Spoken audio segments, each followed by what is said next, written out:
Visa officer assign नहीं होने का मतलब है कि आपकी जो वेरिफिकेशन है डॉक्यूमेंट्स की वो लेट होगी, आपके इंटरव्यू लेट आएंगे, आपकी एआईपी लेट आएगी और उसके बाद फिर आप जब अपनी फ़ीस पे करोगे उसके बाद आपका ई वीज़ा लेट आएगा। टाइम पर हो कि अभी आप आइल्स प्रिपेयर कर रहे हो तो आपके लिए और भी ज़्यादा मुश्किल हो सकती है, क्योंकि जस्ट इन केस अगर आपका आइल्स का स्कोर टाइम पर नहीं आया तो वो वीज़ा की स्टेज को और ज़्यादा आगे बढ़ा देगा। तो स्पाउस वाले बच्चों के लिए आपके पास एक अच्छा ट्रेनर होना बहुत ज़रूरी है जो आपका रिज़ल्ट लाए। आपके पास एक एजेंट बहुत अच्छा होना चाहिए जो आपको सही से गाइड करे कि जो प्रॉपर कोर्स है, प्रॉपर फंडिंग किस तरीके से होने वाली है, किस तरीके से आपकी आईटीआरज़ होनी चाहिए, वो सारी चीज़ें बहुत बहुत ज़्यादा ज़रूरी है। अदरवाइज़ आप जुलाई इनटेक को मेक नहीं कर पाओगे। You will and up getting your visa process delayed, जिससे कि आपके वीज़ा आने में डिले ज़रूर होगा। Hi, hello everyone. This is Chakit from PSC Global Education. In this video, I am going to discuss about the latest update of New Zealand study visa. I am going to discuss about the spouse visa, how you can plan your journey in a better manner so that you and your spouse can go together. You would be able to plan your journey in a better manner. And last but not the least, I'm going to discuss about the funds, because without proper funds you will not be able to get your visa. So watch this video till the end so that you get the complete information. जिन लोगों को अभी New Zealand का visa apply करना है उनके लिए ये एकदम एप्रोप्रिएट टाइम है, क्योंकि अभी अगर आप अपनी प्लानिंग ढंग से नहीं करोगे तो आप अगर स्पाउस वीज़ा पर जाना चाहते हो तो आप सही टाइम पर नहीं अपनी फ़ाइल को प्रोसेस कर पाओगे। क्यों?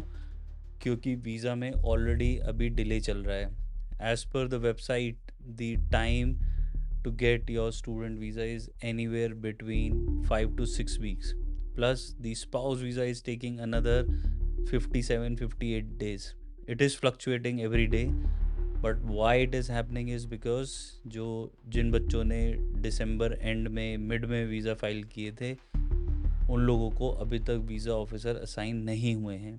वीज़ा ऑफिसर असाइन नहीं होने का मतलब है कि आपकी जो वेरिफिकेशन है डॉक्यूमेंट्स की वो लेट होगी, आपके इंटरव्यू लेट आएंगे, आपकी एआईपी लेट आएगी और उसके बाद फिर आप जब अपनी फ़ीस पे करोगे उसके बाद आपका ई वीज़ा लेट आएगा। तो जितने बच्चे भी अभी वेट कर रहे हैं कि उनका वीज़ा नहीं आया है, तो क्योंकि आपका वीज़ा लेट फाइल हुआ था फरवरी के लिए, इसलिए आपका वीज़ा जो है वो डिले चल रहा है। यही मिस्टेक आपकी जुलाई इनटेक के लिए ना हो, इसके लिए आपको प्लानिंग जो है वो अभी से करनी पड़ेगी। तो प्लानिंग में आपको सबसे पहले अपना ऑफ़र लेटर लेना होता है। ऑफ़र लेटर लेने के बाद अगर आप बैंक लोन लेना चाहते हो तो बैंक लोन आपको लेना पड़ेगा। आपके जो स्पॉन्सर्स हैं उनकी आईटीआर कितनी है उस पे बहुत सारी चीज़ें डिपेंड करती हैं। तो जो ये पूरी प्लानिंग है ये आपको बहुत ही उम्दा तरीके से करनी पड़ेगी, तभी आप टाइमली वीज़ा ले पाओगे। और फिर जब आपका स्टूडेंट वीज़ा अप्रूव होगा तब आप अपने स्पाउस का वीज़ा अप्लाई कर पाओगे, और अगर आपके बच्चे हैं तो उनको भी स्टडी वीज़ा जो मिलेगा उसकी भी आपको साथ में ही फ़ाइल लगानी है। तो अगर आप लोगों को सबको साथ में जाना है तो आपके पास जो टाइम है वो काफ़ी लिमिटेड है। अगर आप अभी भी आइल्स प्रिपरेशन के टाइम पर हो कि अभी आप आइल्स प्रिपेयर कर रहे हो तो आपके लिए और भी ज़्यादा मुश्किल हो सकती है, क्योंकि जस्ट इन केस अगर आपका आइल्स का स्कोर टाइम पर नहीं आया तो वो वीज़ा की स्टेज को और ज़्यादा आगे बढ़ा देगा।